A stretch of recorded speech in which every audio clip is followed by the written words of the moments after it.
Hello and good morning, good afternoon and a very good evening to you, the good and wonderful people of YouTube. Hope you're feeling grand and all is well in your world. Hi there everybody. Today's video of YouTube is entitled The Worst Guitar I Have Ever Played.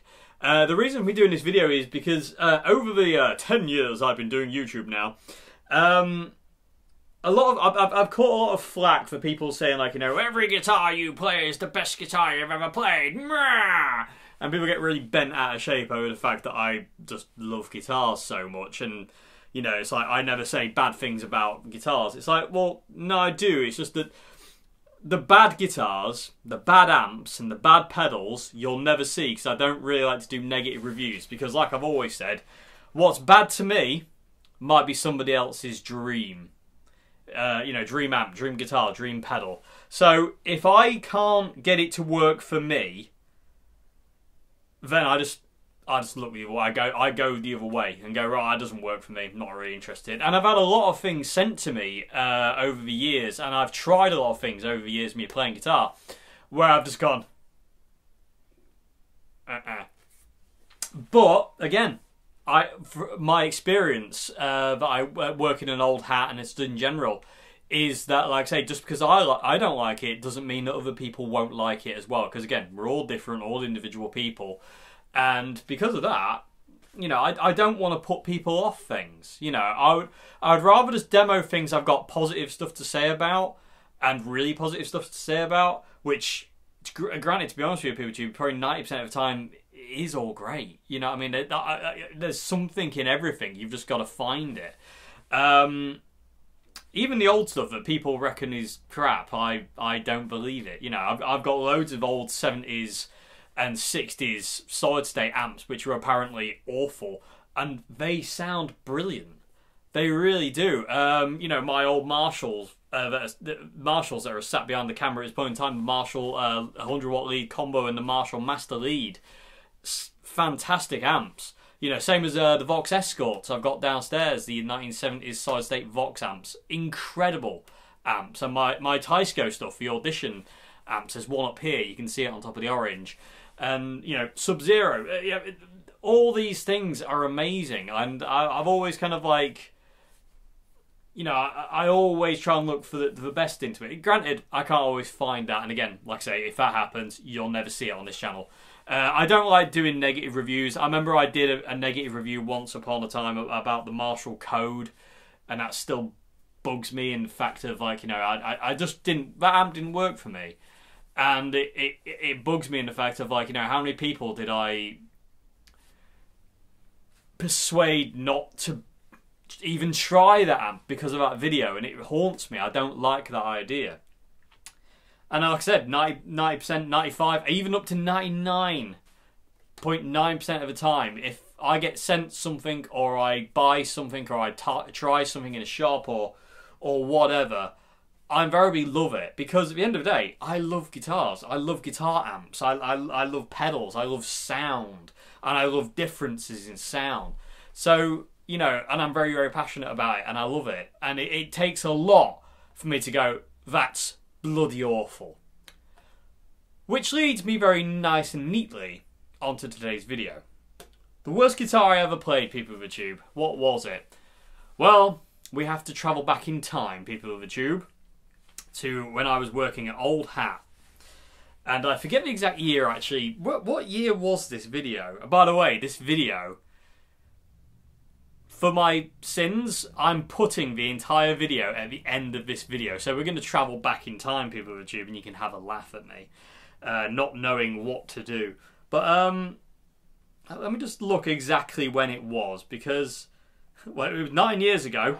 The 24th of July 2013.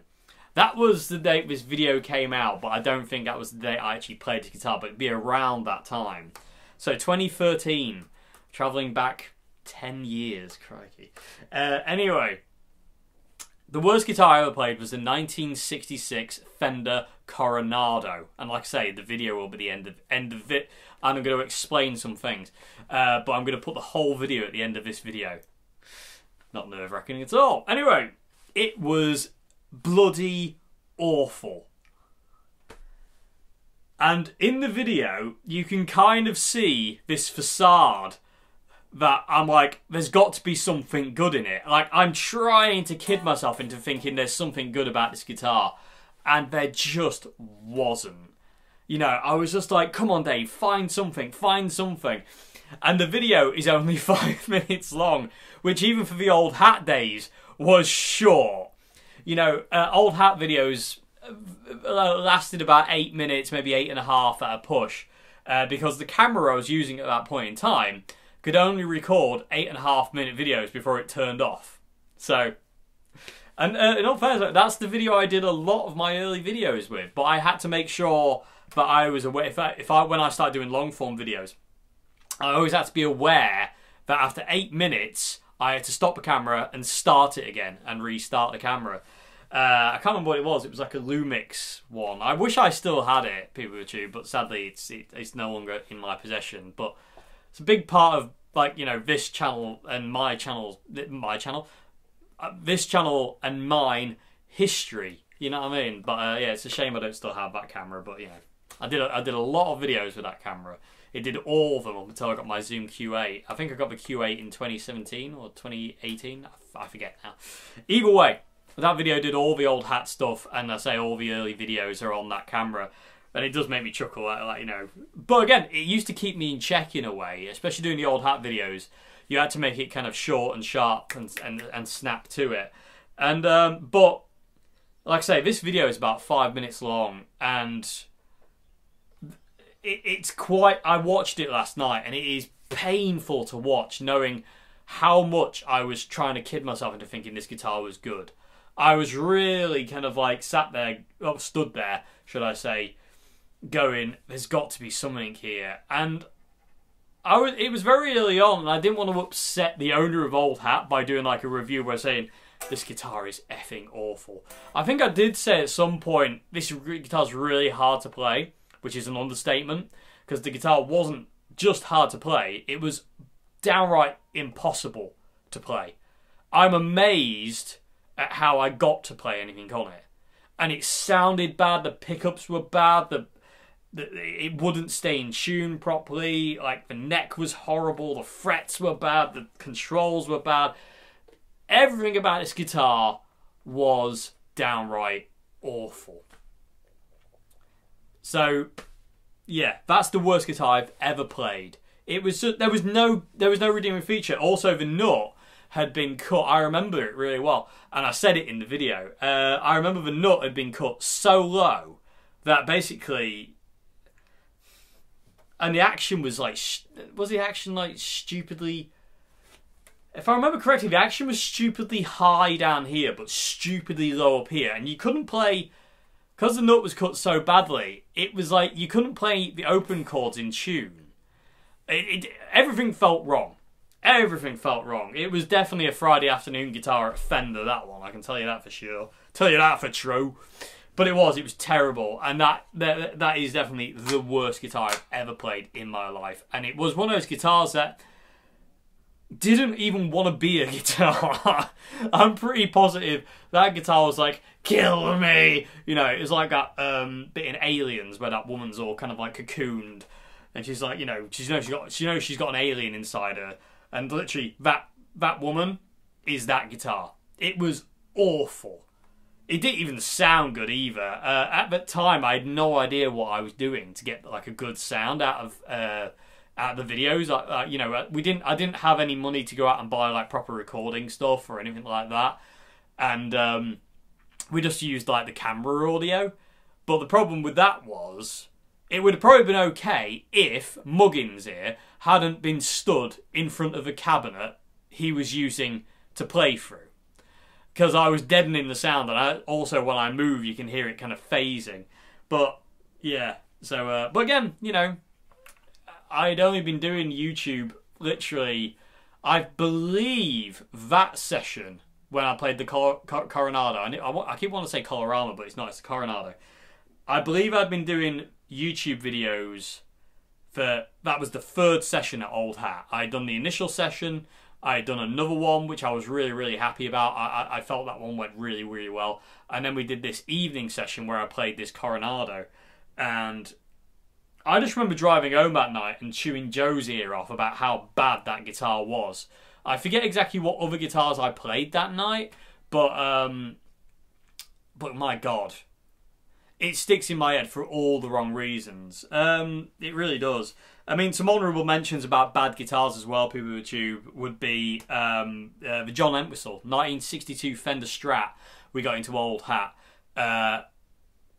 It wasn't a bad guitar, but it was a bad guitar, if that makes any sense. Like, at the time, the setup was bad, it played bad, and it sounded really dull. And it wasn't very inspiring. It wasn't until... And I gotta say, being a 1962 Fender Strat nut, that was my first time seeing and playing a 1962 Fender Strat. And once the wow factor wore off and I saw the guitar for what it was, I was so underwhelmed and kind of upset. Well, not kind of upset, that's an understatement. I was extraordinarily upset. I expected this 62 Strat to be like, you know, oh, and it was just meh. I wonder where that guitar is now. But, and I wonder if it plays better. But the reason was, it had never been played. John Entwistle never played this guitar. He never played this 62 Strat enough for it to kind of imbue with any kind of vibe or anything. It was just this kind of like meh. You know, it didn't really do anything. It was just kind of like, I've never been played. And it was like pristine condition. And I'm always a bit hesitant on pristine guitars. Like, you know, why is it pristine? What's wrong with it? Is what my brain does. Because invariably the guitars that are a bit more beaten up and worn out are the better ones. You know, Eric Clapton used to say that about when he would go out and buy Stratocasters. Because he loved 50 Strats with the maple necks. He said he would always go and gravitate and buy the ones with the worn out maple necks. He said he would steer away from the ones with the pristine maple necks, he said, because invariably they were crap. Because they hadn't been played for a reason. So that was another guitar that kind of like let me down. And it wasn't until actually we got a 1964 Fender Strat into Old Hat, just before I was fired. And everything went wrong there. And that was the guitar that made me go, no, there is magic in some of these old Strats. Because we had a lot of old Strats in Old Hat. And outside of a 1977 Fender Strat, which I very briefly owned,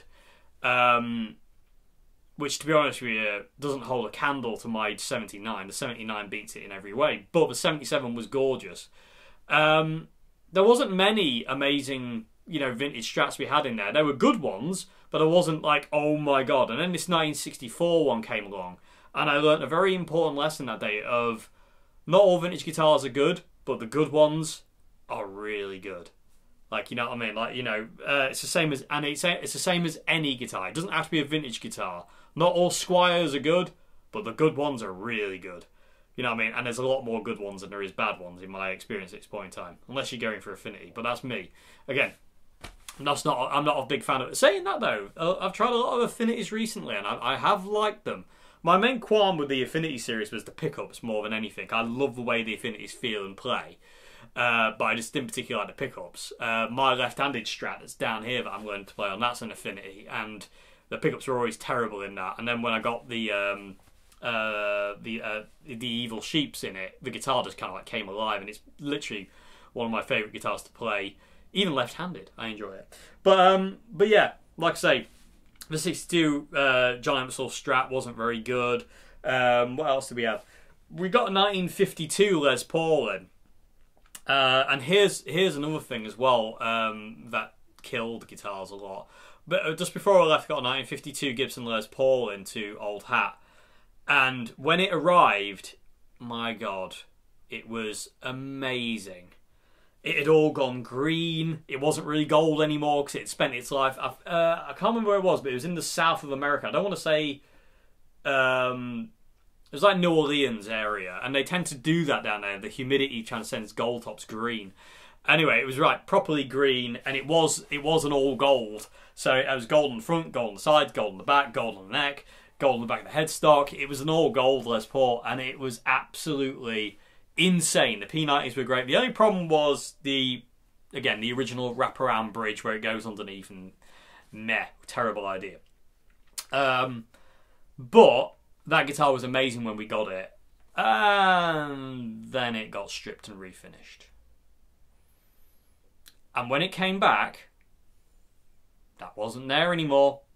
That vibe was not there anymore.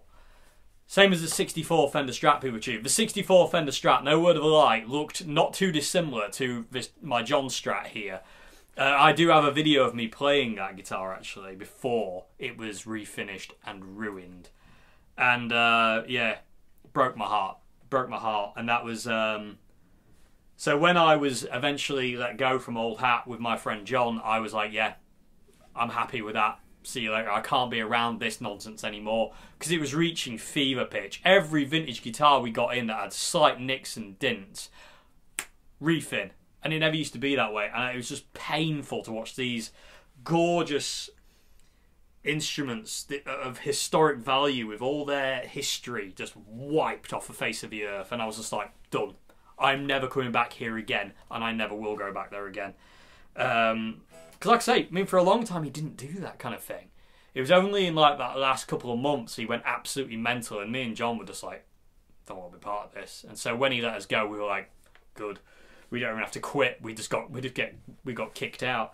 Anyway, enough on that. But yeah, anyway, people of the tube, back to, like I say, I've played plenty of things in my time that I don't like. But like I said at the beginning, I don't like to do bad reviews. I don't like to turn people off from what could very possibly be their dream guitar, amp or pedal. It's not my place to do that. All I can do is review and play stuff that I get on with. Like I said, there's plenty of things that people want me to review that I've tried and gone, I can't. You know, there is a lot of things that like people have said, oh, can you review this, can you review that? And I never will, because again, somebody else will love it. And I don't, like I say, that code video, which I'm probably going to delete at some point, haunts me, because to me it was such a bad amplifier. But again, loads of people love the Marshall Code, and it's not for me to say it's crap. You know, it's not for anyone to say what you use is crap. If it works for you and you're happy with it and you love it, that's all that matters. You know, nothing's crap if it works. Let's put it that way. And if it inspires you to play, how can it be bad? Anyway, I'm gonna get off people of the tube and leave you in the very incapable hands at this point in time of a younger Dave, who had a little bit more hair on that bit, but less hair down here. Figure that one out. He had more hair but less hair all at the same time. Figure that one. Anyway, we'll leave you in the, like I say, incapable hands of Mr. Dave, younger Dave, past Dave, playing this 1966 Fender Coronado. And he did it again. And it was bloody awful. And like I say, just keep an eye out for the telltale signs of me going, there's got to be something in this guitar. There's got to be something. I'm just digging very deep trying to find it, and it's just not there. I was just like, ah! Like I said, I just remember going home going, that guitar was terrible. And the fact I still remember exactly how it felt and how hard it was to play. Just keep an eye on my face. My facial expression should say it all. I can still remember how it felt to this day. It says it all about that guitar. It was just awful. Like I say, it was that woman in Aliens. Kill me. Literally, I would have obliged. I've got to be honest. This guitar, as much as I don't like to dissuade people from buying things, I would have gone to the ends of the earth to make people not buy that guitar. It was just there. I knew it was evil. I knew it. And no exorcisms would have made it better. Anyway. Really funny. Really funny to look back. Anyway, time for me to embarrass myself by playing a younger me who had no idea what he was doing on camera at this point in time. So, also wearing a t-shirt in this video, people. It was very hot. I remember it was summer and it was really, really hot. And Old Hat was like an oven. It really was. It was unbearable. Anyway. Thank you very much, Steve, for watching, people of the tube. If you like the channel, please consider becoming a patron of Patreon. And if you like some of the music I do, please go to my Bandcamp. Links to this in the description box below, and have a listen to some of my music. Other than that, enjoy the younger me, and feel free to laugh, because I did constantly. Yes, last night when I watched this video. And like I say, 5 minutes. Probably an all-time record for Davey. Anyway, see you later. Goodbye now. Thanks for watching. Take it away, past Dave. Hello, Dave from Sonora Guitars. I've got a bit of a rarity here. This is a Fender Coronado 2. This was only made for, was it 5 years? 3 years. This is only made for 3 years. It's very, very rare.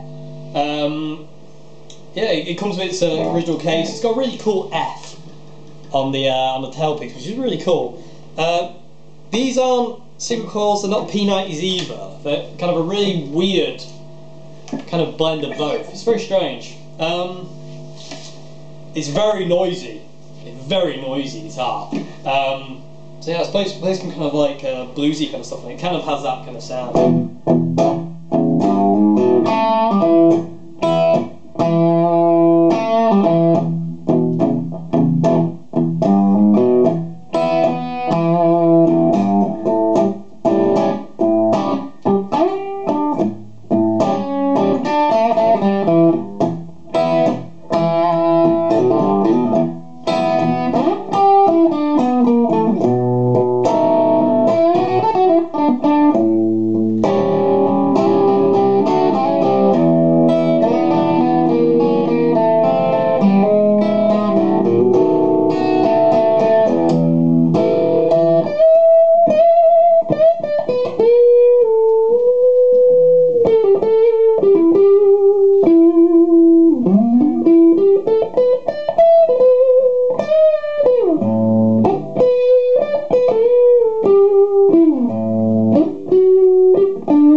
Yeah, it's a really kind of strange sounding guitar.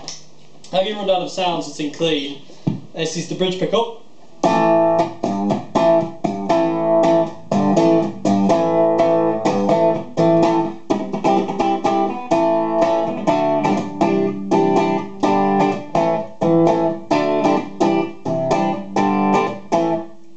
don't know, it's really dull. It's quite dull but bright. It's a bizarre sound. Middle section, honky. It's really hard to play.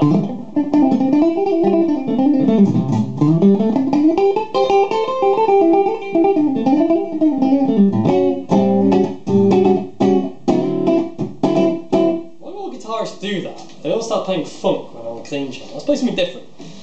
Let's play something completely stupid.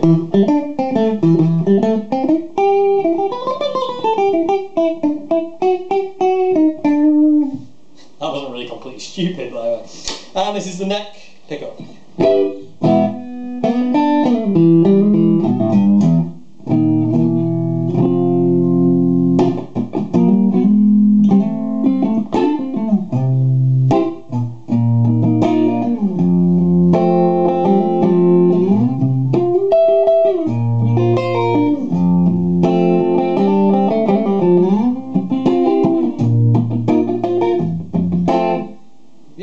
Kind of gives you an idea of the sound. It's a bit, I don't know how to word it. It's a bit of a strange one. I haven't really got words to describe it. Not even WoW covers it.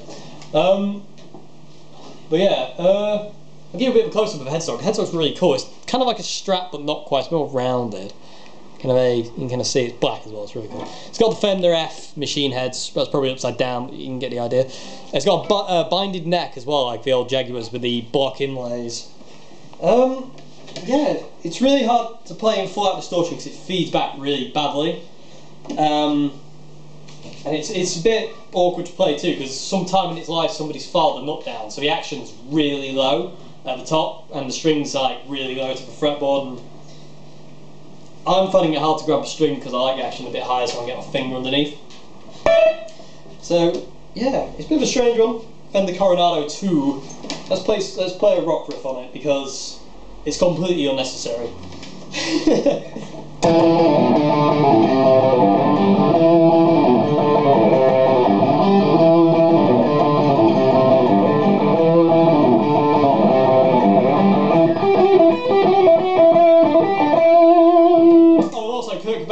guitar because I'm going to do something I was told not to do, but Kurt Cobain had a song, I forget what it was, but it kind of did something like this where he played and the guitar would feedback immediately. It was on In Utero album. It sounded like this.